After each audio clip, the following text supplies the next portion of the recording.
The NBA playoffs are finally here, and I've been waiting a very long time for this moment because we have some very intriguing matchups in the Eastern and Western Conference. And though it's a 7-game series and each series is a very long one, we've seen at least one game of every single series, and I'm here to give you my takeaways on that. The Magic are just happy to be here. Everybody knows it. That offense is really bad, but the defense is really good, and it kind of just goes to show that you can't be a one-trick pony in the playoffs. They lost pretty badly in that first game, but the couple things that I can take away is that Jonathan Isaac is an elite defender. He's probably a top 3 defender in the NBA. His versatility, his length is very special, and I'm glad that he's finally able to show that off to everybody in the playoffs. Because solely of him, the Magic were good enough to go on runs and make the game kind of close, but ultimately the offense wasn't there, and that's why we need Paolo. Paolo has to be able to take that next step if they want any chance of winning the series. But like I said, they're just happy to be here, and that's really all that matters. They're a fun young team that's enjoying themselves. Hopefully in the offense, they can add pieces to their team that can really help their offense. Maybe like a DeJounte Murray. Please get him off my team. For Cleveland, Evan Mobley is their X factor. When they originally made that trade for Donovan Mitchell, they didn't do it to be a perennial first-round exit. They did it to win a championship. And it still feels like the championship is very far away, and you have a very hard opponent waiting for you in Boston, which we'll talk about later. Donovan Mitchell is still a superstar. The continuity looked really good, but this playoff run is very important for their future and what the Cavs want to do as Donovan Mitchell is on the market. If there's any way, and I know it doesn't seem realistic, but if there's any way that they can handle Boston in that second round, yes, this is me saying that Cleveland is likely going to win the series. If they can hang with Boston, if they can even beat Boston, this team is going to be a very interesting one to look out for. But the real question is, if you get second rounded, what are the conversations going on in that front office? Because like we said, you don't trade for Donovan Mitchell to be a second round exit. You trade for Donovan Mitchell to win championships, at least make it to a conference finals. He hasn't even been to one. But the Cavs are hooping, and the fans should enjoy that. The Timberwolves had one major question in this series, and who is Cat going to guard on defense? Is he going to follow around Grayson Allen, or is he going to have to follow around KD? And it was KD, and unfortunately for them, it was barbecue chicken. KD was going at that man, and Cat couldn't do too much about it. But luckily that didn't too much matter because you have Anthony Edwards, and Anthony Edwards is a playoff riser. When you have a dude on your team that can zone out like that and completely take over a game in the third quarter like he did with 18 points, then there's not too much that you can do about it. My prediction for this series was the Timberwolves. A lot of people looked at Kevin Durant, Devin Booker, and Bradley Beal and said, you have that big three, you have all that superpower. But even though you have some of the best offensive players in the game, the offense for the Suns still looks stagnant. When you're playing that my turn, your turn type of basketball, it's hard to get a consistent offense going, and the Suns fell to that today. Yeah, KD had a good game, but Devin Booker didn't. Bradley Beal didn't play all that well. Plus, the Suns team lacks size. They lack a true playmaker. Honestly, they're just way less of a complete team than the Timberwolves, and I don't know how they fixed that. They put all their chips into one basket by trading for Bradley Beal, and it hasn't worked out the best. They only won about 46, 47 games this year, and now they're struggling with a team that's much more complete than them that had that superstar player. So for the Suns, I don't know what they need to do, what they have to have going on. Devin Booker and Kevin Durant have to play lights out every single night. Is that a good recipe to win? I don't know. We will see. Now, the 76ers are an interesting cover. They had the game plan, and they low-key look like the better team, but Joel is still doing that thing where he drops off in the playoffs. And the Knicks were capitalizing off of that. And you have to remember, Jalen Brunson had a bad game, but we'll get into that. So even though Joel Embiid had a bad fourth quarter, he still won all of his minutes. He was a plus 14, and you could tell if you watched that game.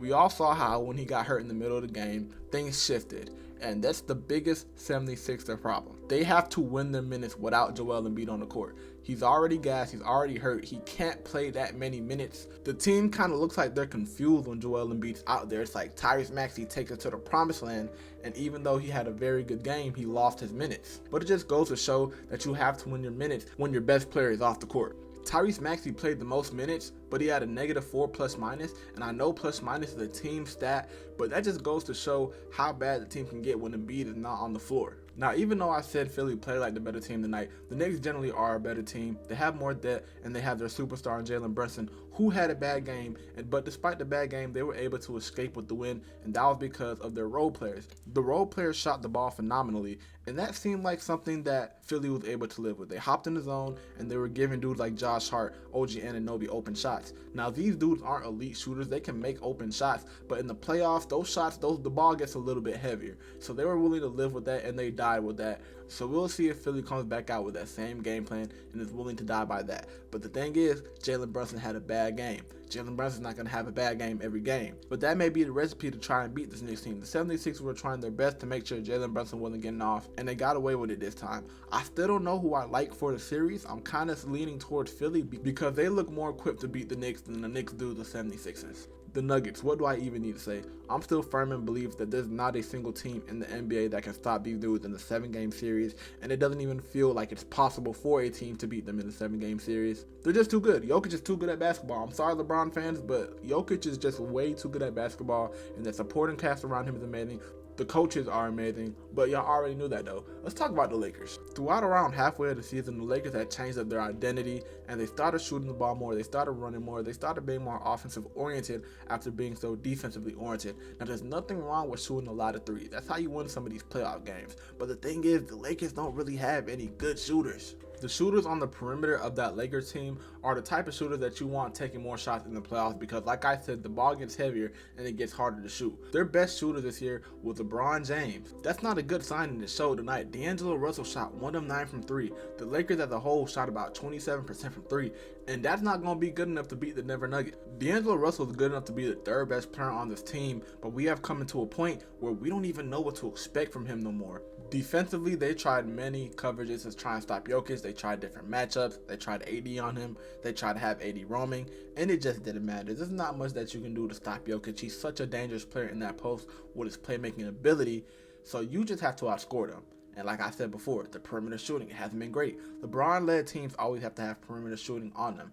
I think this time around, the Lakers will be able to steal a game from the Nuggets, but ultimately, still give me Nuggets in 5. The Celtics are a well-oiled machine. There's not too much that you can say about that. That Kristaps Porzingis addition has to be one of the best additions to the offseason because he makes their offense so much better. His post play is so consistent. He seems like he scores every single time. The defense is there as well. And the Celtics are just a well-oiled machine, and there's not too much that you can do with them. The only problem is they still tend to take a lot of threes. You saw them start to miss a couple shots in the Miami Heat going a little bit of a run, but if those jump shots are falling, there's nothing that you can do with that Celtics team, and we'll have to see how it goes down the end of the road. Now, as for the Miami Heat, the only thing that you can say right now is that you got to look back at the offseason and be mad that you never made that Dame trade. The offense is a really, really hard watch. The only perimeter shot creator that they have on the team right now is Tyler Hero, and he played bad. He shot like 2 for 13. Now, I get it, Terry Rozier's out, Jimmy Butler's out, but still, you wish you made that Dame trade right now. I know you do. Even though Jimmy Butler wasn't playing, this series should let you know that you need to take the regular season more seriously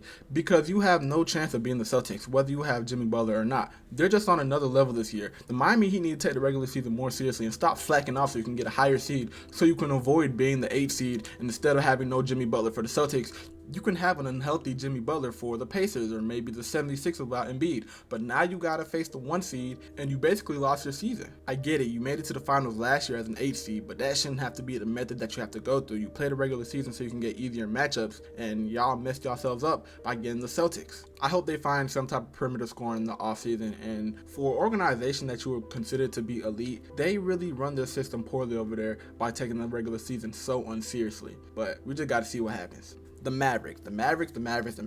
Luka Doncic and Kyrie Irving combined for 64 points today. The rest of the Mavericks had 33 points. Luka Doncic and Kyrie Irving combined for 64 points, and the Mavericks only scored 97 points. That cannot happen.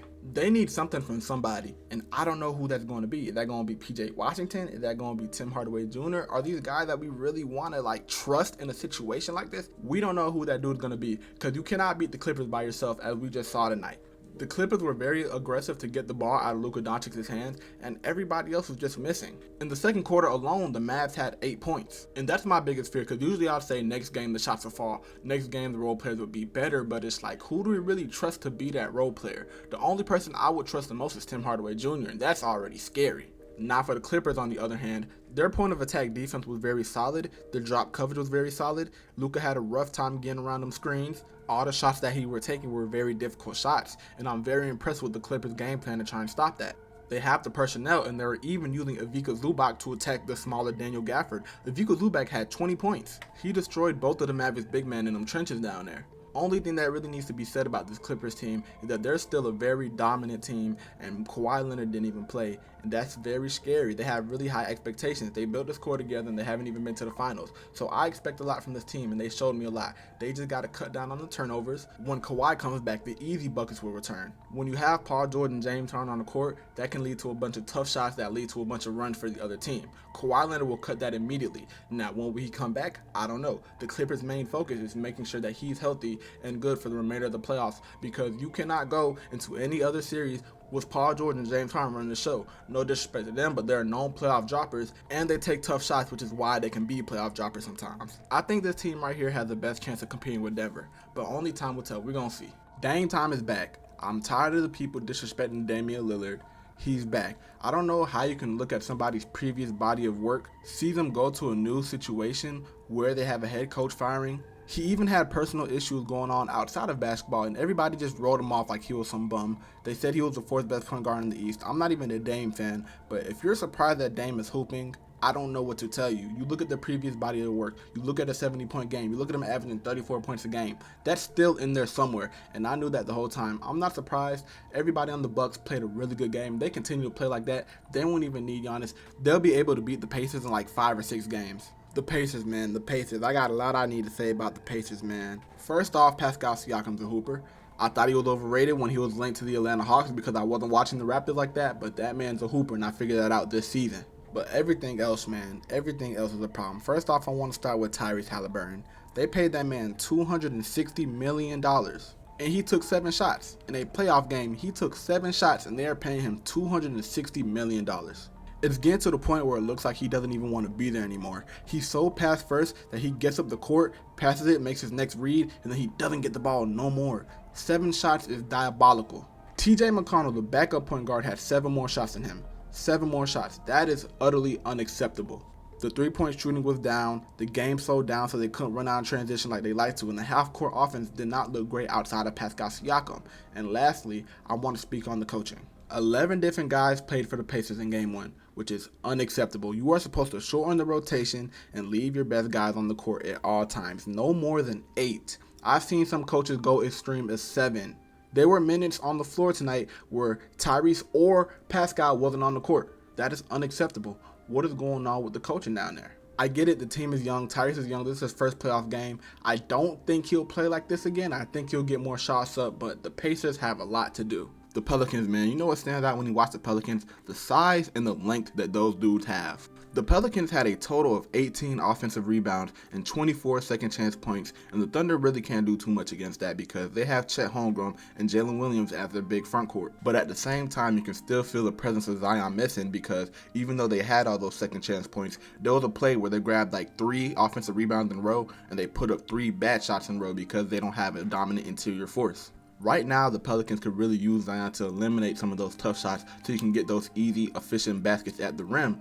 And it makes you start to wonder, what's the point of playing Zion all this money if he's never going to be healthy for us? He hasn't played in the playoff game once in his career, and he's been in the league for 5 years at this point. When the Pelicans are healthy, they have the potential to be a really dangerous squad, but we just never know if they're going to be healthy, especially when Zion is your best player. Do moves have to be made? Do you have to try again next year? I don't know. The Thunder looked really good in Game 1. They don't have the size to match up with some of these teams, but they really combat that with their skill, their versatility, and their shot-making ability. Shea was really bothered by those long defenders that the Pelicans have, and he didn't have his best game, but he was still able to put it together in the clutch. So my question for this team is, what is a good finish for y'all? You're the youngest team in the playoffs, and you don't have any size. It won't work against the Clippers, and it won't work against the Nuggets. So what is a good finish for being the youngest team, even though you were the 1 seed? And do you reload this team next year banking on everybody getting better? Chet Holmgren probably won't get any bigger if he's not bigger already. This is his 2nd year in the NBA, and he's still only 185 pounds. And him being so small is part of why he's such a good defender. But at the same time, will you ever be able to compete in the trenches with the Jokic's of the league, etc. as the center position continues to grow in our game? We have a lot of bruisers out there in the West. Will you ever be able to compete with those big time teams? Because every big time team has a bruiser, has a physical rebounder. That's what you need. Is the answer adding a certain big man out there in Utah while you have a young player on the bench who's unable to play because of his shooting ability? Or do you just stick it out with his core? But at the same time, this Thunder team, their average starting age is 24 years old. So you have a lot of time. You should be happy to be here. This shouldn't be a championship or bust type of season, not even Western Conference Finals or bust. You haven't made the playoffs in a couple of seasons. You know that you got your superstar in Shai Gilgeous-Alexander. I think you should just be happy to be here. But if you like NBA content like this, make sure you're joining the family. We're on the way to 1,000 subscribers. The playoffs are here. Videos are going to be pumping out. If you're not excited for playoff basketball, I don't know what to tell you. Make sure you follow me on all my socials. My link will be in the bio. Thank y'all so much for watching. But I'm out, man. Peace.